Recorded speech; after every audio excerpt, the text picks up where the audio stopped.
to go. Have no place to go.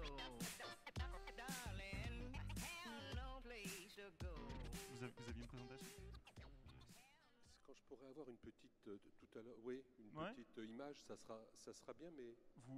Il suffit d'appuyer là-dessus et ça se... D'accord, ça se lance. très bien. Très bien. Je sentais que vous me laissez tout seul? C'est très bien. Moi, je n'abandonne jamais. J'allais vous le proposer. Alors, lorsque Aude m'a demandé d'intervenir sur la recherche et l'argent, il y avait beaucoup de façons de décliner cette proposition. Est-ce que l'argent est propre et l'argent est sale? Est-ce que l'argent de l'industrie empêche de faire de la recherche? Est-ce que l'État peut subvenir à tout? Est-ce que on perd son âme en établissant des partenariats entre de la recherche académique et de la recherche industrielle?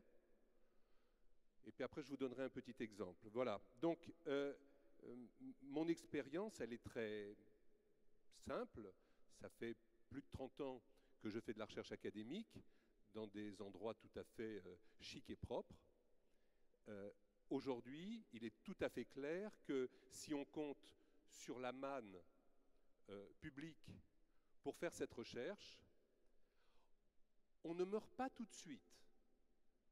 On meurt lentement. Pas toujours douloureusement, mais c'est un étiolage qui prend le temps qu'il prend et dont l'issue est tout à fait certaine.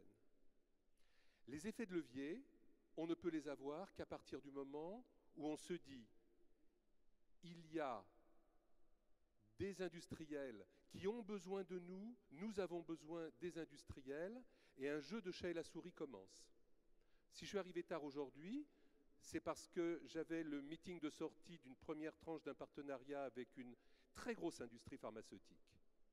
Cette industrie pharmaceutique, elle m'a permis d'embaucher des jeunes. Elle m'a permis aujourd'hui, dans un laboratoire, tout ce qu'il y a d'académique, très chic, de payer 10 salaires. Elle m'a permis, et c'était l'autre bonne nouvelle de la semaine, de sortir à une vitesse qu'on n'aurait jamais pu imaginer tout seul, un très joli papier dans une revue très très très prestigieuse. Ça sert aussi à ça. Alors, est-ce que je suis sale? J'ai essayé d'être le plus propre possible sur moi. Est-ce que j'ai perdu mon âme? Je ne pense pas, parce que la recherche que je fais est toujours la même recherche depuis 20 ans ou depuis 30 ans. Enfin, elle a changé au gré du temps, mais sûrement pas en raison des partenariats. Et ce que j'essaye de dire, c'est que non seulement on ne perd pas son âme, mais on a une fantastique opportunité d'enrichissement partenarial, parce que les partenaires industriels, eh ben, au fond, ils sont comme nous, ils ont besoin d'outsourcer, parce qu'ils ne peuvent pas tout faire chez eux. Nous avons besoin d'eux, et c'est un partenariat qui devient très rapidement naturel. Après, ce qui est compliqué, c'est de trouver le trou dans le guichet. Parce que des industriels cherchent des centres académiques, mais lequel prendre? Lequel est bon? Moi, ça fait 30 ans que je les connais, à travers toutes les instances les plus académiques qu'on puisse imaginer. Les industriels n'ont pas cette expérience. En revanche, nouer des partenariats à travers ce qu'on peut imaginer qui sont des petites structures d'interface privées, qui peuvent servir à accrocher l'industriel et lui dire « Ah, mais c'est ça dont vous avez besoin ». Un premier rendez-vous avec un industriel, parfois il sait ce qu'il veut et parfois il ne sait pas du tout ce qu'il veut. Et parfois il ressort, mais c'est comme vous lorsque vous entrez dans un magasin de fringues, avec un pull alors que vous étiez entré acheter un pantalon. Chez un industriel, c'est parfois le cas aussi. Ce qu'il sait, c'est qu'il a besoin d'innovation. C'est que cette innovation, il est prêt à payer pour la chercher là où il y a des gens de qualité. Et ces gens de qualité ont besoin des industriels. Alors, je vais vous donner... Alors, si j'appuie sur le bouton vert, normalement, il doit se passer quelque chose. Voilà. Alors, je voulais vous parler de cette petite bestiole. Et c'est typiquement... puisqu'il faut oser, c'est typiquement un appel au peuple. Cette petite bestiole s'appelle un rat taupe nu. Alors c'est un rat taupe, c'est-à-dire qu'il a la tête d'un rat à peu près, en fait il a la taille d'une souris. Il est taupe parce qu'il creuse des galeries, il vit dans la corne de l'Afrique, des pays formidables, Éthiopie, Somalie, Kenya c'est un petit peu mieux, dans des galeries souterraines. Et il fascine les chercheurs depuis une quinzaine d'années. Les 10 premières, c'est-à-dire jusqu'à il y a 5 ans, 6 ans, c'était parce qu'il a un comportement qu'on appelle eusocial, c'est-à-dire qu'il vit exactement comme les abeilles et les fourmis. Il y a une reine qui pond, enfin elle ne pond pas, elle met bas, entourée de géniteurs, 2, 3, eux-mêmes entourés de soldats, et puis il y a des ouvriers. Donc c'est un comportement social. Ça a excité beaucoup les gens. Puis il y a quand même quelque chose qui leur est apparu tout à fait formidable, c'est que ce petit animal qui a la taille d'une souris, une souris vit 3 ans. Ce petit animal vit 30 ans. Il vit 30 ans sans cancer, sans maladie neurodégénérative, sans maladie cardiovasculaire. Autrement dit, lui, il a trouvé la clé. Et depuis 4-5 ans, ce qui était une recherche extraordinairement confidentielle a commencé à faire la une de tous les journaux prestigieux. Ceux que vous connaissez, Science, Nature, relayés par une presse grand public, parce que on s'est dit, mais si on arrive à trouver cette clé, il y a peut-être du transfert en termes de santé humaine à imaginer. Il existe 2 marraines de ce petit animal qui sont les 2 chercheuses qui ont le plus investi. L'une s'appelle Rochelle Buffenstein et l'autre s'appelle Vera Gorbunova. Elles sont toutes les 2 américaines. L'une travaille à San Antonio au Texas, l'autre travaille à Rochester, New York. Il n'y a pas en France une seule équipe, pas 2, pas 3, pas 4, pas une seule équipe qui ait osé s'attaquer, parce que c'est réellement un défi, non pas à une recherche sur un nouvel animal, sur le fait d'établir un circuit pour qu'on aille en Afrique chercher les animaux, qu'on trouve un endroit où les élever, et ils s'élèvent très très bien.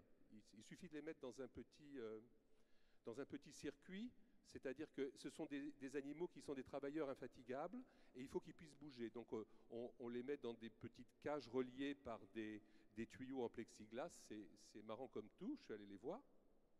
Et au fond, l'idée est, pourquoi est-ce que, avec des fonds privés, pourquoi privés, pourquoi industriels? Parce qu'aujourd'hui, la recherche publique est extraordinairement segmentée. C'est trop amont pour les uns, c'est trop exotique pour les autres, et quand vous avez le droit d'en faire, il y a tellement peu d'argent pour en faire, mais tellement peu, qu'on ne peut pas passer la barre. Donc l'idée, elle est très simple. Cet animal-là est une source de renseignements et d'enseignements absolument formidable pour la santé humaine. À nous de trouver le bon circuit, les bons partenaires. C'est un appel au peuple, vous trouverez toutes mes coordonnées sur Internet, il n'y a aucun problème, pour monter un centre d'élevage. Les chercheurs biologistes qui savent faire, à partir du moment où ils ont la bestiole dans leur magasin, on en trouve. Ça, c'est facile, c'est la partie facile. C'est toute la partie pour amener cet animal dans le laboratoire qui est une partie compliquée. Alors c'était plus intéressant le petit rat. Alors vous avez vu qu'il n'a pas de poils. Et parce qu'il n'a pas de poils, il a une peau qui est très fragile. Et bien il a trouvé une astuce fabuleuse. Cette peau, elle a besoin d'être élastique parce que comme il a des galeries qui sont très étroites, il se frotte sur la paroi des galeries.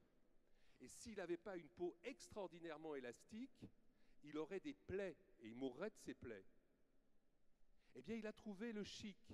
Il fabrique une substance qui a une certaine taille chez l'homme, chez la souris, chez le rat, et lui en fabrique une super méga plus grosse, la même, mais king size. Et cette substance fait lui donne des propriétés d'élasticité à sa peau qui lui confèrent cette espèce de résistance pour se balader dans ces petites galeries. Et puis accessoirement, c'est sorti cette semaine dans une très grande revue, eh bien cette substance est un magnifique anticancéreux. Comment est-ce qu'on sait, comment est-ce qu'on saura demain transférer en termes de réflexion médicamenteuse cette découverte-là? C'est vraiment tout l'enjeu et je serais tellement triste que la France ne fasse pas partie de cette aventure. Voilà.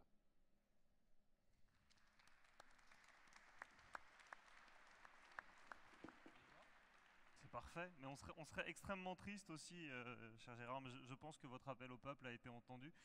Appel au peuple d'autant plus audacieux que réussir à rendre la recherche sexy avec la photo que vous avez exhibée derrière. Alors il a eu le prix de l'animal le plus laid de la création. Ah oui, non mais il le mérite. Il y a C'est mérité. Ah oui, oui, il y a quelques années, et encore je vous ai montré celle la plus saillante. Ah oui, il était sous son meilleur profil. Il était sous son meilleur profil et Mais son meilleur jour. Disons que par rapport à Le Jabi ce matin, vous avez pris des risques avec le modèle, mais manifestement c'était un grand oral parfaitement maîtrisé. Donc voilà, vous avez les coordonnées de Gérard Friedlander. Et sur cette question du malthusianisme financier, sur le financement de la recherche, vous avez tout mon soutien, sans faille. Merci infiniment. Merci beaucoup à vous.